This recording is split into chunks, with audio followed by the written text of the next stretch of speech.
What's up, guys? Miticus here, the coach for the Boston BEEDRILLS. Welcome to Season 6 of the American Pokemon Association. It's going to be a really fun season, guys. I'm super excited about getting this season started. The draft has concluded. We have our 12 Mons on our roster locked in, and I'm telling you guys, I think this roster that we have is going to be phenomenal this season. I think we're going to do great. Last season, unfortunately, we did not make the playoffs. We finished the season with a 4-5 record. Just barely was edged out. Just barely. If we had another win under our belt, I think we could have done it. But we ended up not being able to make it. So that's 2 seasons in a row now for the APA that we have not made the playoffs. So that's unfortunate, but we're going to work really hard this season. We're going to continue to study harder, to prep longer, and hopefully we can see some results from that. So guys, before we get started on this draft, let's make sure we're hitting that subscribe button below, hitting that like button, because your support is really, really important to me. I love to see those likes build up. I like to see some comments about how you feel about my draft and how you think we're going to do this season. As you can see on the screen, we're at 107 subscribers right now. I think when we started season 5, I was like at 40. So you guys have been awesome with subscribing. Keep doing that. It definitely makes me feel like I'm doing something right. And without further ado, let's go ahead and move on and see exactly what we're dealing with this season.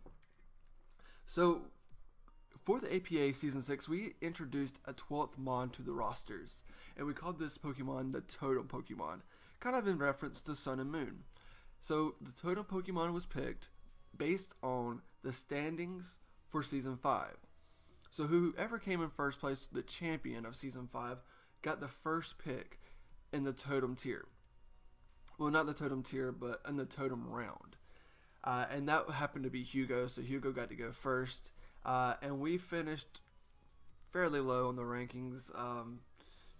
I'm not exactly sure which one it was. I could look real quick if I wanted to. It was actually, I got pick 9 in the Totem realm, so not terrible. It's not terrible. And the Totem Pokemon had to be a tier 4 or a tier 5, and so the first member on our roster is going to be somebody from tier 4. It is going to be Rabombi. Rabombi is going to be, I think, really great for us. We can set up and sweep with Quiver Dance. It has an amazing speed at 124. Great special attack at 95. We got to watch out for the bulk. It's not bulky. It's not going to take hits very well at all. But it is Bug and Fairy. Fairy is going to be good for us. Fairy is a great typing. We do have Moonblast. We do have a lot of other coverage moves with Rabombi. Super, super excited about Rabombi as our totem pick, and I think we got a steal for basically a free pick. Going into the very first round, what we considered the first round, we went with a very, very exciting Pokemon here. We actually went with Tapu Koko. Tapu Koko is going to be a huge threat all season to everybody. It's got that electric surge, which on the secondary effect side, it just allows our team not to fall asleep if the train's up. So that's not that huge of a deal, but it does power up electric type moves. So Thunderbolts are going to be coming off extremely powerful from Tapu Koko. Tapu Koko has a great speed, 130 base speed. So now we got 124 base speed Rabombi, and we got 130 base speed Tapu Koko. And now Tapu Koko doesn't stop there. Its speed stat is not only great, but its attack stat is 115, which is really, really good. Now I will say Tapu Koko has more coverage and more significant moves on the special side, but he's rocking a 95 special attack, which isn't anything to laugh about. It's actually really good. And 85 speed or 85 defense is not terrible. 70 HP, 75 special defense. So I mean, he's gonna be able to take a hit as long as it's not like super effective stab. He's going to be able to take a hit. So I'm really excited about using Tapu Koko, and I have some other members on the roster that are really going to pair well with Tapu Koko. So I think we should all be very excited about Tapu Koko joining the Boston BEEDRILLS in Season 6. It's going to be a lot of fun using him. And we definitely have, we're starting to get some Volt Turn going. I'm not sure if Rabombi has U-Turn. Pretty sure he doesn't now that I think about it. I just saw Bug and that's why I said that. But Tapu Koko has, I think he has Volt Switch. He's got to have Volt Switch. Yeah. So Tapu Koko's got the Volt Switch. And we do have some more Mons later on that will show that do have U-Turn. I definitely wanted that in my roster, a big U-Turn Volt Switch presence. Going into round, I'm gonna say round 3, simply because this is gonna be the third Mon that I added to my roster. Round 3 went with a powerhouse, a mascot pick with Mega BEEDRILL, adaptability, 150 base attack, 145 base speed. Guys, our team is fast. Our team is so fast. 124 base speed with Rabombi, 130 speed with Tapu Koko, 145 speed with Mega BEEDRILL. Like, guys, our team is sickening on the speed side. Like, teams are going to be in trouble with our team. And again, 150 base attack after he Mega Evolves. In this season, Season 6, introducing the Sun and Moon rules, Mega BEEDRILL gets his speed right when he Mega Evolves. This allows us to run one more coverage move instead of running Protect, which is huge. Again, as I was talking about a second ago, with the Volt Switch U-Turn combination, Tapu Koko having the Volt Switch, Mega BEEDRILL having the U-Turn, which is going to be extremely powerful. There's not a lot that's just going to want to take a U-Turn from BEEDRILL. It's going to do a lot of damage, or at least it's going to do a decent amount of chip damage. Let's put it that way. So I'm excited about using Mega BEEDRILL. I used him in season, I believe it was season 2 when the APA ended on a short season. It may have been season 3, but I don't remember which one it was. So, but I have used him. I'm very comfortable with BEEDRILL, and that's something else that I wanted to do this season. I wanted to draft Pokemon that I felt that I could use well. Not necessarily saying I have used them before, but their mechanics were comfortable for me to use. So I'm really excited about using Mega BEEDRILL. And again, 150 base attack with adaptability, U-turns, and poison jabs are going to be sickening. And especially coming off 145 base speed, there's not much out there that's going to outspeed us. Going into our 4th round, I went with something kind of interesting here, guys. I went with Politoed. And Politoed is going to be really interesting for us because you think about Tapu Koko having those really powerful Thunderbolts and Electric Surge. Well, what happens when you bring Politoed in with Drizzle, and now you can actually click Thunder on Tapu Koko instead of Thunderbolt? That's a huge difference. Nothing is going to want to take Thunders from Tapu Koko and Electric Surge. There's nothing. And if I put Specs on him, or if I put Life Orb, this Tapu Koko may be unstoppable. Let's just be honest. He may be unstoppable unless your casual ground type comes up. So I'm super excited about pairing Politoed with Tapu Koko.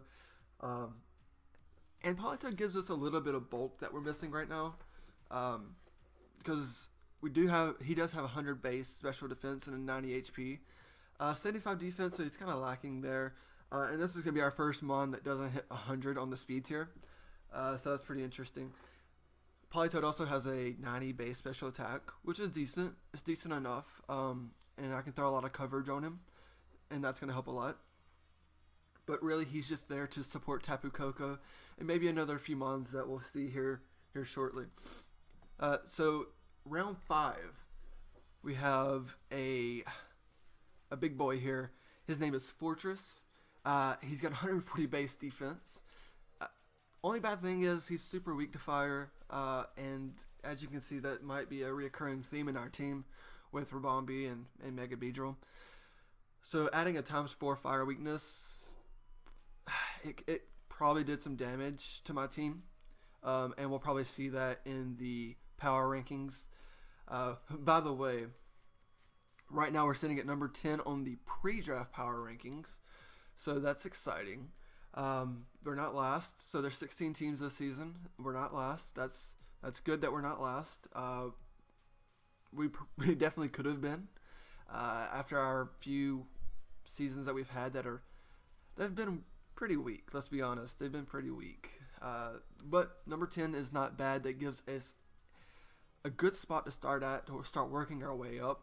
But we also have to be careful because there's room to drop. So anyway, back to Fortress. We got Fortress here with Overcoat and Sturdy. Pretty cool abilities, both of them. Sturdy ensures that we cannot be OHKO. We can definitely get some hazards up if need be. 140 base defense, 90 attack, which is good. And again, he's a U-turner, I believe. I'm going to say that he is, and if he's not, then whatever. He's something. HP 75, so pretty decent. So now we have Politoed as our special defense. We have Fortress as our defense.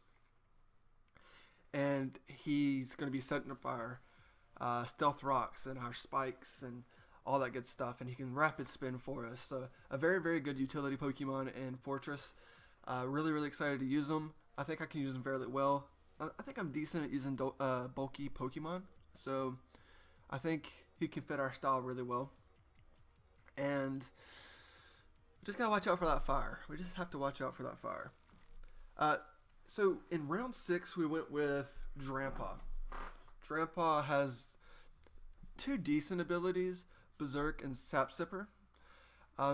Berserk is going to increase our special attack, I believe, once we go below 50% on the health scale. But he's rocking 135 base special attack, which is insane. Decent bulk, 78 HP, 85 defense, special defense is 91. He can be a specially defensive wall for us with an assault vest, so that's really cool. Or he can be a specially offensive threat for us with some specs. He also pairs really well with Politoed because Drampa can learn Thunder and Hurricane. So Thunder's going to be hitting hard. Hurricane's going to be 100% accurate in the rain with a chance of confusion. So that's pretty huge for us. Pretty huge. I'm excited about using Drampa. I like his design. I know a lot of people don't, but I do like his design. I wish he was only Dragon instead of normal as well, because it does throw another weakness on there for us, which is unfortunate. But I'm really excited about using him. He's going to be hitting very, very hard for us. And I can see him coming really, really frequently for us and really getting some kills and really being a threat to the other team. So round 7 is going to be something kind of crazy that was here. Mew. Mew is there in our 7th round, which was actually kind of the 6th round. But Mew, we all know Mew, 100 across the board, can do anything and everything that you want it to do. It can set hazards, it can remove hazards, it can be coverage, it can be defensive, it can be offensive, it can be anything you want it to be. And so why not add it to your team? It can fit in, any roster that you want it to. It can do anything. So I think it was a steal in round 6. I think it was an absolute steal. And Synchronize, so if it gets status, then it's going to reciprocate that status to whoever statused him, which is pretty nice. It's a nice ability to have. So I'm excited about using Mew. Never used Mew. It's going to be really, really fun to use Mew.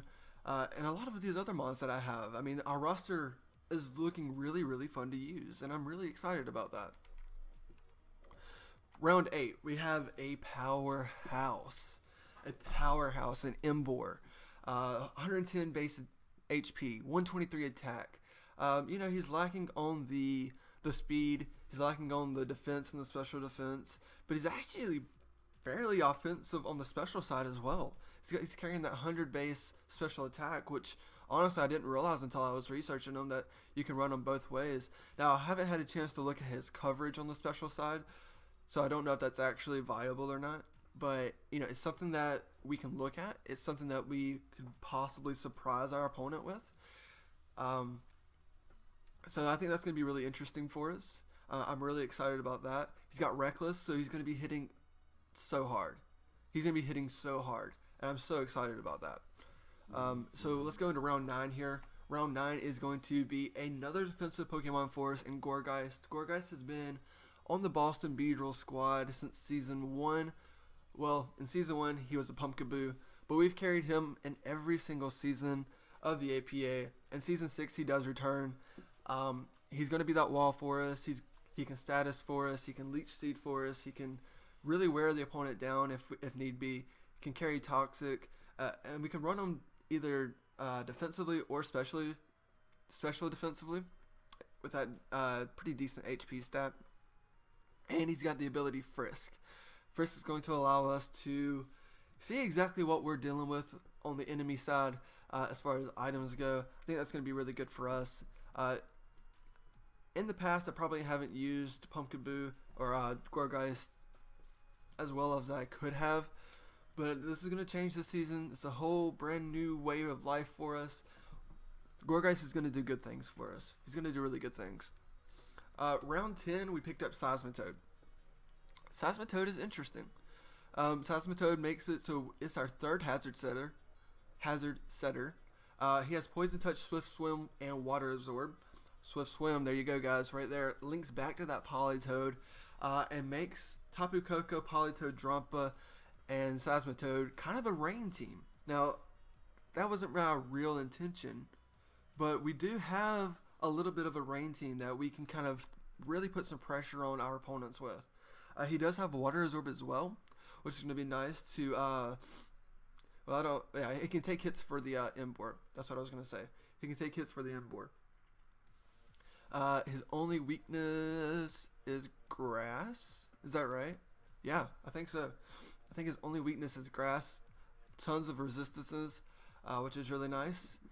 Poison Touch, if I want to run Poison Touch. I don't really see that happening, but I could run Poison Touch to possibly get a poison on the opponent. Could be really nice for us. So yeah, I'm really excited about that. Good team so far. Seismitoad has a little bit of bulk to him, which is nice. 105 base HP, 75 defense and special defense, a decent special attack, a decent attack. As you can see, our speed has kind of really fallen off since our first 3 picks, but our first 3 picks is enough speed to carry us. I really feel that. So, going into the 11th round, we picked another water type, Caracosta. Now, what's really unfortunate about this team that you're probably going to see is that, first off, fire. Fire hurts us. We have 1, 2, 3, 4 Pokemon that are weak to fire. Rabombi, Beedrill, Fortress, and Gourgeist.